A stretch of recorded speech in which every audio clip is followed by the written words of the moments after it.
Hi అందరికి నమస్కారం. రేవంత్ రెడ్డి గారిని సినీ ప్రముఖుల బృందం కలిస్తే అందరి చర్చ అంతా కూడా ఏంటంటే చిరంజీవి గారు ఎందుకు ఆ బృందంలో లేరు, ఇది ప్రధానంగా. ఈ సమస్యను పరిష్కరించాల్సింది చిరంజీవి గారే కదా, మరి చిరంజీవి గారు ఎందుకు ఆ బృందంలో లేరు అనేది చాలామందికి వస్తున్న సందేహం. అయితే చిరంజీవి గారు అనేవాళ్ళు ఆ బృందంకి నాయకత్వం వహించి వెళ్ళడం అంటూ జరిగితే సమస్యలో ఎంతో కొంత పరిష్కారం రావాలి. కానీ ఇవాళ మొత్తంగా చూస్తే ఏమైనా సమస్య పరిష్కారం అయిందా అంటే ఆ సమస్య ఎక్కడ కూడా పరిష్కారం కాలేదు. బెనిఫిట్ షోలు వేస్తామని చెప్పారా, లేదు. లేకపోతే టికెట్ ధరలు పెంచుతామని చెప్పారా, సీఎం గారు అంగీకరించారా, లేదు.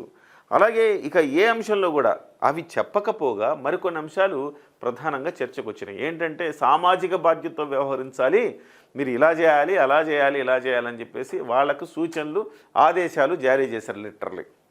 సో అటువంటిప్పుడు చిరంజీవి గారు వెళ్ళకపోవటమే ఉత్తమమైందేమో. అయితే ఇంటర్నల్ సమాచారం ఏంటంటే, మనకు తెలిసిన ఇంటర్నల్ సమాచారం, రేవంత్ రెడ్డి గారే స్వయంగా చిరంజీవి గారు తప్ప మిగతా ఎవరు వచ్చినా పర్వాలేదు అన్నట్టుగా తెలిసింది. ఎందుకంటే నిన్న దిల్ రాజు గారు కలిసినప్పుడు ఎట్లా ప్యాచప్ చేయాలి, సరే మీరు టికెట్ రేట్లు పెంచుతారా లేకపోతే బెనిఫిట్ షోలు ఇస్తారా అనే తర్వాత సంగతి, కానీ ప్రభుత్వం వర్సెస్ సినిమా ఇండస్ట్రీ అయిపోయింది కదా ఈ పుష్ప 2 పుణ్యమా అని.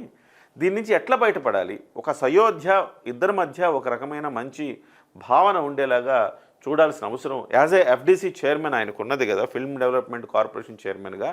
దీన్ని ఎట్లా ముందుకు తీసుకెళ్ళాలి అనే దాని మీద దిల్ రాజు గారు నిన్న కలిసిన మీదట ఒక సమావేశం ఏర్పాటు చేస్తారని దిల్ రాజు గారు అడగటం, ఆ సమావేశంలో అందరిని ఇట్లా ప్రముఖులను తీసుకొస్తానని చెప్పడంతో రేవంత్ రెడ్డి గారు కూడా సరే ఇంకా తప్పని పరిస్థితుల్లో, సో వైరం అనేది ఎక్కడ ఉండద్దు కదా, ప్రభుత్వం అలాగే సినిమా పరిశ్రమ కావచ్చు, ఇతర పరిశ్రమలు కావచ్చు, ఏదైనా కలిసి జోడెద్దుల్లాగా పరిగెట్టాల్సిందే తప్ప ఎక్కడైనా ఇబ్బంది ఉంటే ఖచ్చితంగా అది ఇద్దరికీ మంచిది కాదన్న ఉద్దేశంతో రేవంత్ రెడ్డి గారు కూడా అంగీకరించడం జరిగింది. అయితే ఆయన ఒకటే కోరారని తెలిసింది మనకి.